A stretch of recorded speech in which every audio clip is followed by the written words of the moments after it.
British, no, yung English na ship, no. Ang pangalan ng barko na yon ay HMS Scarborough. Oh. At dahil doon parang nasigurado yung posisyon niya. So tuloy parang na-discover siya kahit na meron ng pangalan na panakot kasi yung sa mga lumang mapa ng Espanyol, medyo hindi pa accurate yung position. Pero dito sa British, dahil yan talaga yung ginagawa nila dito sa Rion noon, unang na pinpoint tuloy yung location kaya binigay yung pangalan ng Scarborough. At simula noon, naging Scarborough Shoal na talaga yung pangalan niya.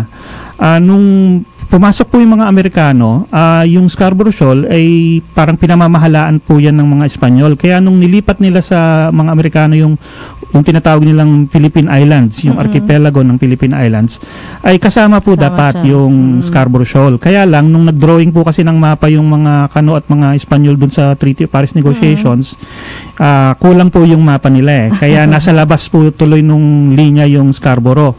Pero nilinaw naman po later on, mga 1930s, no, nung nagtatanong kasi yung Commonwealth government sa mga Kano, no, nilinaw nila na yung Scarborough Shoal, kahit hindi yan nasa loob nung nakapasok dun sa linya, kasama pa rin yan dun sa tinatawag na Philippine Islands na nilipat ng Espanyol sa mga Amerikano. Kaya kasama yan dun sa tinatawag nilang Treaty of Washington, yung pangalawang tratado nga, pangalawang agreement na naglipat ng mga isla sa mga Amerikano. At dahil nga doon, during the American period tsaka nung Commonwealth period din ay talagang pinamamahalaan din po ng mga Kano, ng mga Pilipino yung Scarborough Shoal at patuloy pa itong nangyari pagkatapos po nung Second World War. Kaya hanggang 1994 actually hindi yan inaangkin ng China dahil kung meron man silang paangkin parang paper claim lang dahil nasama siya dun sa mga mapa ng kanilang tinatawag noon na 11-dash line, hindi pa yung 9-dash line, no? Pero ano nga, hindi nila man lang ma-pinpoint kung ano yung pangalan niyan. Actually, yung unang pangalan na nilagay nila dyan sa incheck Scarborough. Parang ginawa nilang incheck yung Scarborough. Kaya nagkopya lang talaga sila ng mga mapa ng British noon eh. Hindi po nila binago yung pangalan na yan until mga 1947 yata yun, 48 nung naglabas sila ng listahan. Tapos binago po uli nila yung pangalan nung bandang 1980s na. Kasi yun pa lang yung first time na nakapunta sila dyan at na-discover nila na mayroong mga parang maliliit na isla kasi may mga bato doon eh. Habang tayo, alam na natin yun talaga. Matagal na tayong nangingisda doon. In fact, 1963, may pinasabog tayong mga smugglers bases dyan. Nung araw pa, di ba, yung Blue Seal, uso po noon. So, doon po nila nilalagay noon. Yung Blue Seal na sigarilyo. Pinasabog po yun ng Philippine Navy 2 beses noong 1963. Tapos dahil doon, para hindi na nga siya ulitin, ay ginawa siyang naval operating area ng US bases. So kakabit po yan ng Subic, kumbaga. Kaya naging target range po yan ng US Navy tsaka ng Philippine Armed Forces din, no? Ginagamit din po yan na target practice. Kaya tuloy-tuloy yung ating exercise ng full sovereignty dyan sa area, hindi lang po sovereign rights, no?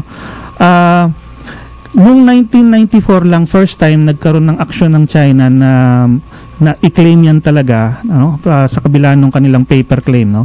Dahil ang ginawa nila, meron silang binigyan ng permit ng mga Germans na magtayo ng radio station doon, yung amateur radio station. Sa Scarborough Shoal. Sa Scarborough. Parang nagtayo lang ng plataforma, tapos may tao doon na merong libateryang radyo. Tapos yung tinatawag Citizens Band Radio, yun, nagtatransmit siya doon. Kumuha siya ng permit daw sa China. Umalma po ang Ramos government noon. Kaya yun yung talagang first time na kumbaga naging disputed yan between China and the Philippines. Nung umalma yung Ramos government, napaalis din yung German radio. Opo, umalis din po kasi hindi man talaga pwedeng tumira yung tao doon. Yung mga bato doon parang hindi man lang sinlaki ng conference table eh. Tapos pagkatapos nun, kailan ba naging maigting yung parang occupation ng China dun sa Scarborough? Yun ang 2012. 2012 na po yun kasi yun yung talagang hindi na sila umalis, no? At tapos yung initsapwera nila lahat din ng Pilipino. Prior to that, wala silang pakialam dyan.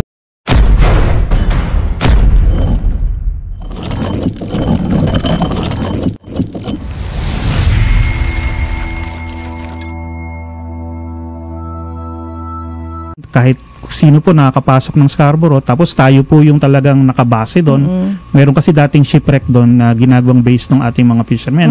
Kaya umaabot sila ng ilang buwan minsan daw doon pag nangingisda. Pero tinanggal po yun noong 2009, hindi po nila alam kung sino nagtanggal noon. Kaya nawalan ng parang continuous presence yung ating fishermen during the fishing season. So 2012, hindi na sila pinapapasok tuloy. Nakita natin parang feature ng isang TV station. Yung interview, hindi lang interview, pero yung actual na pangunguha ng mga Chinese, hindi ko alam kung fishermen din sila o Coast Guard. Parang Coast Guard nila or Navy. Na yung mga yung mga catch yung mga nahuhuli na isda ng ating mga Filipino fishermen. Fishermen, kinukuha nila. Pinagpipilian yung pinakamagagandang huli, kinukuha. Napanood ko kasi yung isang interview, umiiyak nga yung mangingisda. Ang sinasabi niya, pati yung gamit ko kinuha pa. Yung gamit niya, yung parang spear, hindi ko alam kung anong tawag doon sa atin. Yung parang pana, na sila pala, yun yung ginagamit nila doon sa Scarborough. Kasi ayaw nilang masira yung corals. Kasi pag nasira yung corals, wala nang papamahayan yung ating mga isda. Pero yung masama nito, yung mga mangingisda natin, pinapangalagaan yung nasa ilalim. Pero sila talaga nasisira, 'di ba? Opo, inuubos talaga nila kasi bandang itong mga 2010s or so forth, no? Yung mga Chinese fishermen po sa Hainan, yung sa Tanmen, na pag-isipin nila na para mas malaki daw ang kita nila, gagamitin nila itong mga giant clam shells, no? Mamahalin po yan Kahit nga yung isang buong clam shell, ano lang yan, ginagawa pong parang lababo yan sa mga high-end na mga lugar. Dati umaabot yan ng 25,000 pesos per yung shell lang, isa no? lang, oo. Yun po, kinukuha po nila para nga ibenta ganun. Tapos nakita nila pwede rin pala siyang i-carve, no? Parang so ginawa nilang pampalit sa ivory. No, so mga carvings ang ginagawa. So kinukuha nila yung mga shells sa atin. Opo, yan.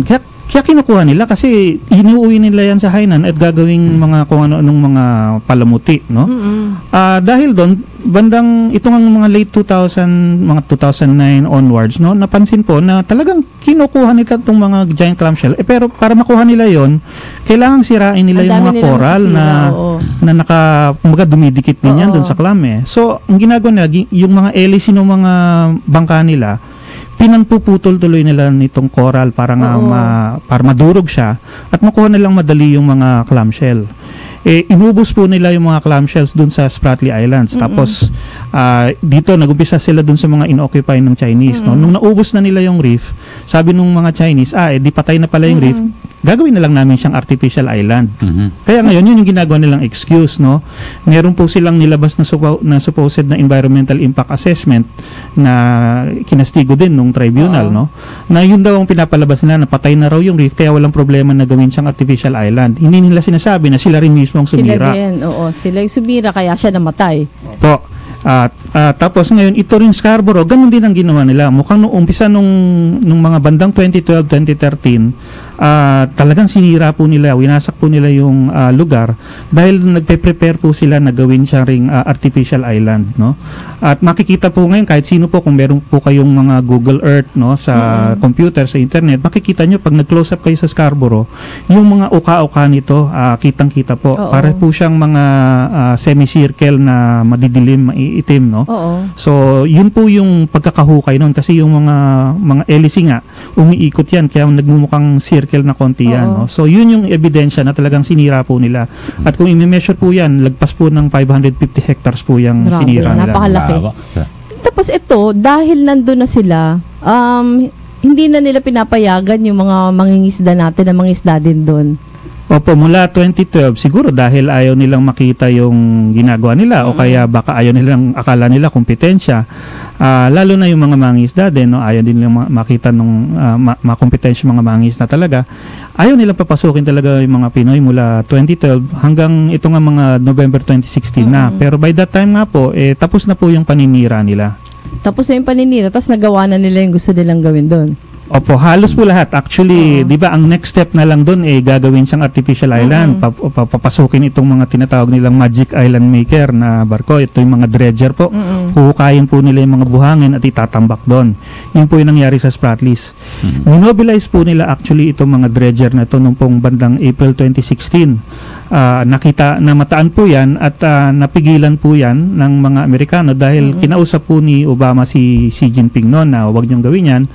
Tapos medyo nagkaroon din ng tinatawag ng mga persuasion flight no ang mga Amerikano nung kung naalala po ng mga ilan katatapos lang po ng balikatan exercise noon, nag-iwan po yung mga Amerikano ng mga A-10 na yung tinatawag nilang mga tank killer nila, A-10 Thunderbolts, mga 10 yata yun or marami pa. Iniwan nila dito, nagtagal ba pagkatapos nung balikatan. At pagkatapos noon, pinalitan sila nung yung pinakamahalaga nilang eroplano, yung mga FA-18s naman, no? So throughout the time na sila nagbabantay. Sila po nagbabantay, kaya hindi po natuloy yung pag-transform nitong Scarborough into an artificial island. Pero ito, nag-file tayo ng kaso, hindi lang Scarborough yung ating parang nire-reclaim. Nabanggit nyo kanina yung Spratlys, marami ding mga reef dito sa mas southern Philippines na kabahagi nun. Tapos nagkaroon ng desisyon yung tribunal. Pwede pa kwento, Professor J. Una, ano yung nangyari doon sa mga sa Spratlys? Ano yung nangyari doon sa kasi ang alam ko, merong mga reed bank na dapat sana pinagkukuhaan natin ng, 'di ba, ng langis, ng kung ano-ano pang resources. Hindi na pinigilan din tayo kahit atin 'yon. Ano ba yung nireklamo natin? Saka ano yung naging desisyon? Okay, ito po, medyo mahabang kwento po ito. No? Linawin ko lang po, hindi po ako naging party nung arbitration team, no? Dahil ako yung parang naging external observer ako, kaya ako nakapagsalita noon. Kung kasama ko doon, hindi ako makapagsalita. Actually. Pero yung ang kasama ko doon sa iba pang claim natin. No? So, balikan natin, bandang 2010, 2011, dyan po nangyayari, yung parang nararamdaman po ng Pilipinas na mukhang pinag-iinitan yata ang mga Filipino fishermen at saka Filipino activities dyan po sa Spratlys, no? Dahil hinaharas po, nagkakaroon ng parang binablockade ng konti yung ating mga vapor, no? Tapos noong 2011, meron tayong pinadala na seismic survey vessel. Ito po yung naghahanap ng petrolyo, no? Doon po sa Reed Bank, dahil matagal na po nating ni-explore ang Reed Bank noong pang 1970s. Pero this time, gusto na nating i-develop yung gas reserve dyan para po ipalit doon sa Malampaya. Saka paubos na din yung Malampaya, 'di ba? In a few years, paubos na siya. Opo, in-anticipate po na mauubos siya, no? Kaya nag-i-explore doon dahil alam natin na may reserve doon. Ito po yung Veritas Voyager ang pangalan ng barko. Kinomission po 'yan ng DOI. Hinarang po 'yan ng mga incheck, no? Mga China Coast Guard. So tapos yung around the same time nag-o-offer tayo for concession yung mga areas diyan sa West Philippine Sea para mag-bid po ng additional exploration. Singit lang ako, Professor J. Pero ang Spratlys sobrang layo na sa China, 'di ba? Opo, sobrang layo po talaga. Nasa may Palawan siya kung hindi ako nagkakamali, 'di ba? Opo, talagang malayo po, wala pong question 'yun. Lagpas po ng 800 nautical miles 'yan. So tapos hinaharang tayo sa lugar na atin naman. Opo, atin po talaga 'yon, no. Lalo na itong Reed Bank, no, dahil sa ilalim po ng tubig ito. Parte ito ng tinatawag nating continental shelf diyan po sa side na 'yan ng Pilipinas. So, nung pinipigilan po tayo doon, tapos pinoprotesta pa ng China yung additional na contract na gusto nating ipa-offer, no? In-auction natin. Tapos, idagdag mo doon sa interference doon sa ating mga Filipino fishermen. Parang nararamdaman na po ng gobyerno, no? Na mukhang iba na itong ginagawa ng China. Talagang pinipigayata tayo dito sa West Philippine Sea. Kaya nung nangyari yung sa Scarborough nung 2012, no, siguro kailangan mag-take ng stand siguro ang gobyerno dahil pati yung Scarborough kinukuha na nga yung mga giant clam at saka mga fish yun po yung naging parang mitya, yung spark rather na nagpainit lalo dun sa ating dispute dito. Kaya nagkaso na tayo. Opo, kaya yun nangyari yung standoff and then nagkaroon ng kaso. Tapos yung paglabas ng desisyon, ano yung nakalpalaman sa desisyon? Sa decision po, mahalaga din pong klaruhin, no, dahil marami rin pong nagkakamali ng pagkakaintindi sa decision. Yung pong kasong pinail natin ay para po mapanindigan natin yung karapatan natin doon po sa karagatan. Hindi po kasama doon yung mga isla mismo. Ito pong mga isla, mga bato, no? Yan po yung tinatawag na territorial dispute, no? Dahil mayroong lupa na involved. Tapos wala yun sa jurisdiction ng UNCLOS. Opo, wala po sa jurisdiction yung law of the sea, no? So law of the sea talaga yung covered nun.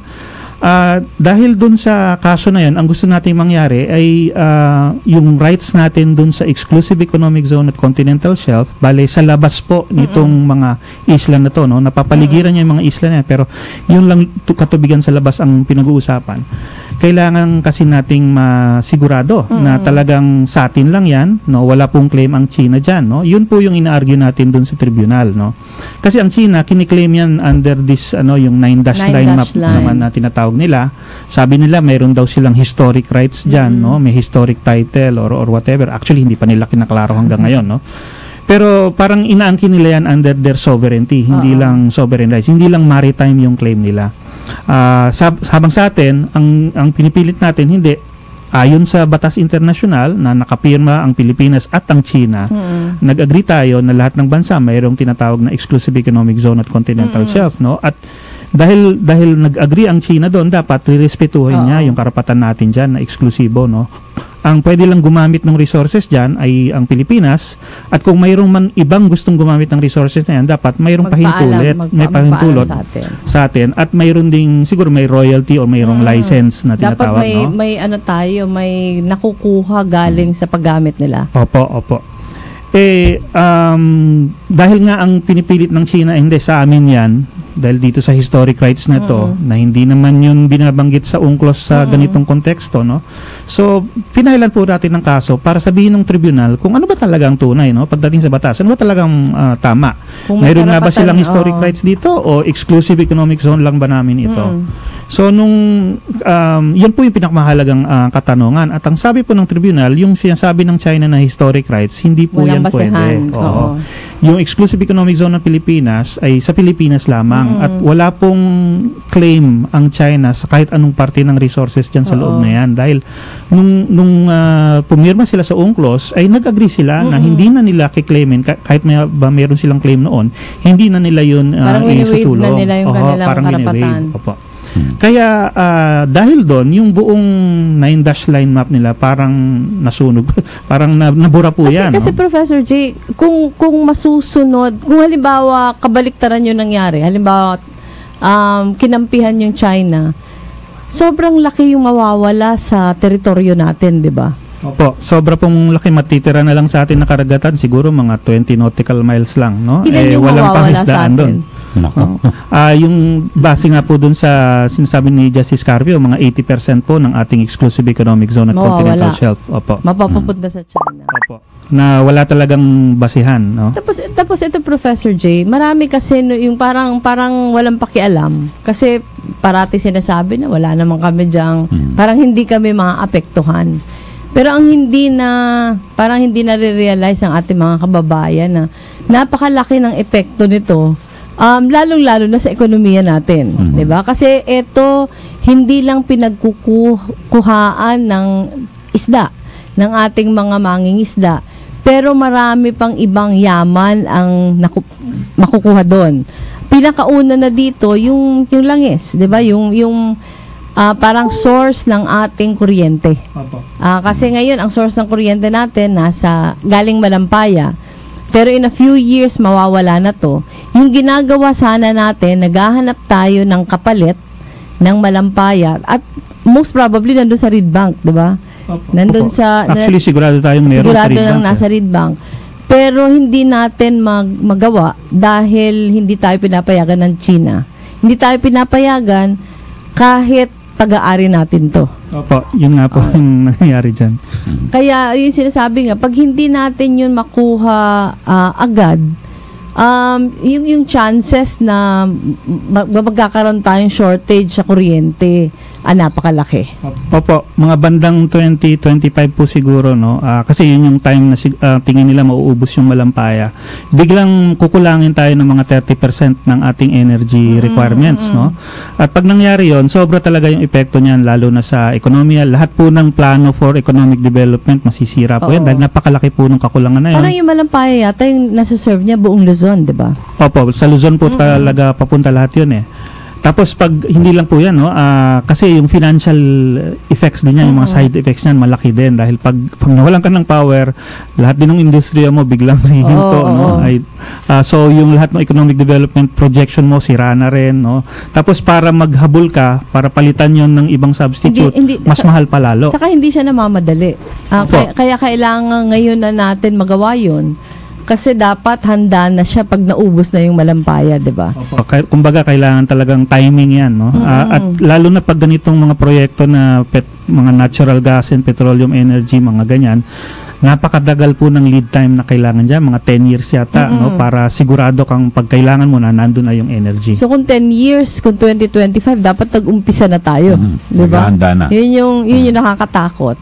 Yun yung Professor Jay na hindi naiintindihan. Kasi parang yung iba walang pakialam kasi hindi naman ramdam. Apo, pero diba? Malaking bagay po ito sa atin. Parang halimbawa, yung mga military installations ng China, meron ng kasunduan na walang militarization sa bahaging yan ng mundo. Pero hindi sinusunod. Wala din pakialam. Yung iba natin mga kababayan kasi sinasabi malayo naman sa atin. Pero ito yung mas immediate na effect sa atin, hindi lang talaga sa mga mangingisda, pero sa buong ekonomiya ng ating bansa. Opo. At bagamat siyempre sabihin natin na hindi naman perfecto yung nakarang Aquino administration, pero dito po sa isyong ito, ako bilang isang mamahayag, nakita ko yung tapang dito ng Aquino administration, dito sa issue ng West Philippine Sea. At sa kabilang banda naman, kabaliktaran naman ang nangyari sa kasalukuyang administrasyon. So, bakit kaya ganun po ang naging paninindigan ngayon ng kasalukuyang administrasyon na parang masyadong malambot po dito po sa paghahabol? Kasi madalas po na ipanakot sa atin, ayaw natin makapag-gera. Gigirahin mo ba tayo ng China? Kung, halimbawa, tayo po'y magrereklamo sa pamamagitan ng diplomatic protest. Yung pong ganyang kwento, no, yung sa paggera, no, ako po hindi po ako naniniwala na gigirahin tayo ng China, no, dahil actually nakakatawa nga po yan, no, kahit kaibigan mo yung China, sinasabi mong manggigera sa'yo, no, parang tinatakot ka sa pagkakaibigan mo. Hindi po yata tama yun. Yung pong diplomatic protest, actually, ano po yan ang purpose po niyan ay para ma-preserve lang po yung ating legal rights, no, para hindi tayo mawalan kahit sa batas, no. So, hindi po yan cause para magkaroon ng giyera. Pangalawa po, yung kung titingnan natin, yung mga ibang bansang kapitbahay natin, gaya ng Vietnam, Indonesia, Malaysia, no? Mayroon din po silang mga claim dyan na kinokontest din po ng China, pero tingnan nyo, ang tapang nila, hindi naman sila ginigera. Yung Indonesia, simula ng mga 2016, 2017 yata yun, pinapasabog pa nga nila yung mga bangka ng mga insect, no? Pero hindi sila ginigera. No? Yung Vietnam, halos araw-araw po yan, lagi po nagkakaroon ng problema yan. May banggaan, may protesta, namamatayan nga po yung mga Vietnamese minsan pero hindi po sila nagkakagera, no? Sa kabila ng lahat, no? Tayo, diplomatic protest lang ang pinag-uusapan, na-atras na tayo, habang yung iba, mas malala pa nga. Okay, Professor, kasi minsan diba naging guest dicta at may nag-research din ako, ma'am, na lumilitaw na bagamat ang Pilipinas ay napakabait po sa China, pero kung yung mga pakinabang sa kalakalan, paumuhan, anuman, parang mas lamang pa ang Vietnam, na Vietnam pumapalag po ito, ganun, tama ho ba yan? Tama po yan. Lahat po ng ito, pumapalag po sila pero may nakukuha sila. Habang sa atin, ang nakukuha natin, mahabang listahan ng pangako. Wala pa natutupad. Saka ito, Kaeli, pag tinignan natin yung figures, parati kasi sinasabi yung China, number 1 trading partner natin. Totoo naman, number 1 trading partner, pero hindi sa atin yung benepisyo. Napakalaki ng binibili natin sa kanila, pero yung binibili nila sa atin, paunti ng paunti. Actually, ngayong taon, pinakamataas na trade deficit sa China. Mas maraming pakinabang nila kesa sa atin. Yung sa akin naman, kaya tayo friendly sa China kasi ang tinitingnan natin yung mga benepisyo. Pero parang hindi patas. Hindi patas yung relasyon. Ito, Professor J, isa pa. Parang sinasabi kasi ng administrasyon, wala kami magawa kasi ayaw nilang sumunod eh. Ano ba yung kahalagahan ng pagpoprotesta? Yung pagpoprotesta po, mahalaga po yan kasi nga at the very least, no, yung iyong legal rights ay nape-preserve, no.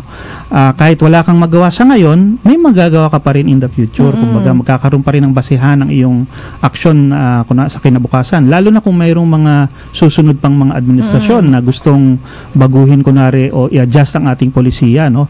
Yung importante noon, para kang hindi nagsalita ng tapos na, no.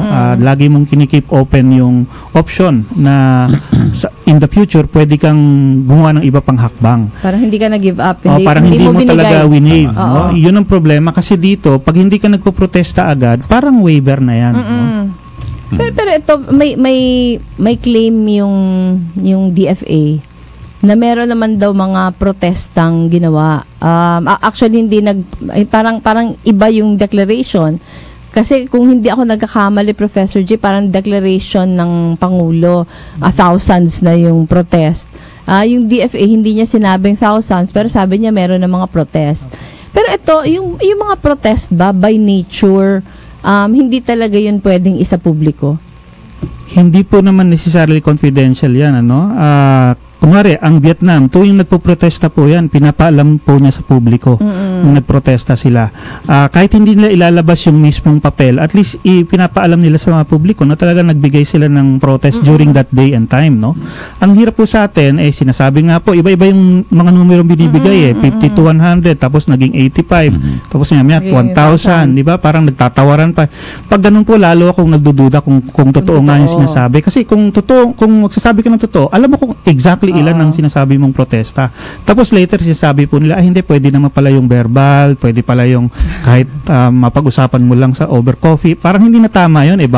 Parang bawat taas ng kilay mo, protest na ba yun? Hindi pwede yun. Sa teritoryo na natin yun napapalaban, di ba? Opo, lalo pong ganun kahalaga yung issue. Dapat dyan talagang formal document na talagang recorded na ini-state mo talaga ano yung pinoprotesta mo, ano yung legal effect niyan na ayaw mo mangyari. Dapat doon talagang malinaw na malinaw. So, may sinasabi, Professor J, na totoong ayaw ng China na kilalanin yung desisyon ng tribunal. Pero pag pinagkaisahan siya ng iba't ibang mga bansa, mas magkakaroon ng pagkakataon na maituwid yung kamalian. Pero yung problema nito, ang sinasabi nila, paano tayo hihingi ng tulong sa ibang bansa kung tayo nga hindi nagpapakita na, di ba, parang nababiolate tayo? Hindi lang po yun. At actually, yung mga dating nga po nating kaalyado kaibigan, parang inaasar pa natin, no? Parang lalo pa nating pinuputol yung mga relationship natin. Tayo rin bale ang nag-isolate sa sarili natin. Kaya kung ang labanan ni China versus Philippines, dahil maliit lang tayo, dehado na, lalo pang pag pinuputol mo lahat ng mga relasyon mo sa mga kaibigan mo na maaring tumulong sa iyo, no? Yun yung problema nung current administration natin ngayon, no? Parang lalo tayong pinapahina pa. Kaya nga binabanggit from being victor sa legal dispute, ngayon willing victim. Yun yung Sabi speech actually ni Foreign Affairs Secretary. Actually, yun yung opening remarks niya. Hindi ko lang maalala lahat, Professor J, nandun ka din yata. Parang pinadaan niya sa tanong ka Ellie kung ano yung tawag sa ganito. Meron siyang 3 tawag sa China. Kung hindi ako nagkakamali, Professor J, yung isa bully, yung isa ano yung isa, yung pangalawa? Yung pangatlo yung outlaw, ano yung pangalawa? Nakalimutan ko na. Tapos meron din mga tawag yung administrasyon. Kaya ito wala na kasi tayong oras ka Ellie, pero sana naintindihan kahit papaano, 'di ba, ng ating mga tagapakinig. Ano ba talaga yung pinag-aawayan, ano yung pinanalo natin, ano yung implikasyon nito, at ano yung epekto nito sa atin lahat. So siguro sa panghuli, Professor, meron pa ba tayong habol rito? Kasi kung titingnan po natin yung struktura doon, parang kanila na talaga. Tapos yung ating gobyerno, kasalukuyang gobyerno, parang kinukonsinti lang po at nagbubulag-bulagan. So, may habol pa ba tayo? Kasi, May pag-asa pa ba? May pag-asa pa ba ito? Meron po tayong pag-asa, pero una pong kailangan natin gawin ay yung sarili natin. No? Tanungin muna natin sarili natin kung unaasahan ba natin ang sarili natin. No? Kasi nga nangyayari, lalo nating pinapahina yung sarili natin, yung position natin sa ganitong klaseng polisiya ng gobyerno na in-alienate natin ng mga allies, tapos pinapahina natin yung ating legal position dahil hindi tayo umaalma dito sa mga aksyon ng China, no? Dapat naman medyo magkaroon naman tayo ng konting tapang muna, no, para sa sarili natin, para harapin itong China, no. Pag nagkaroon tayo ng ganong desisyon, then magkakaroon tayo siguro ng talaga na pag-asa. Kailangan nating i-push talaga yung boundaries na gamit itong tapang na ito. Okay, so Professor, salamat po sa inyo. Maraming salamat. Parang ang dami nating natutunan ka, Ellie, di ba? Ang dami nating natutunan sa ilang minuto. Sana nakatulong ito sa lahat na tanong na pinapaabot sa atin ng ating mga kababayan. Okay.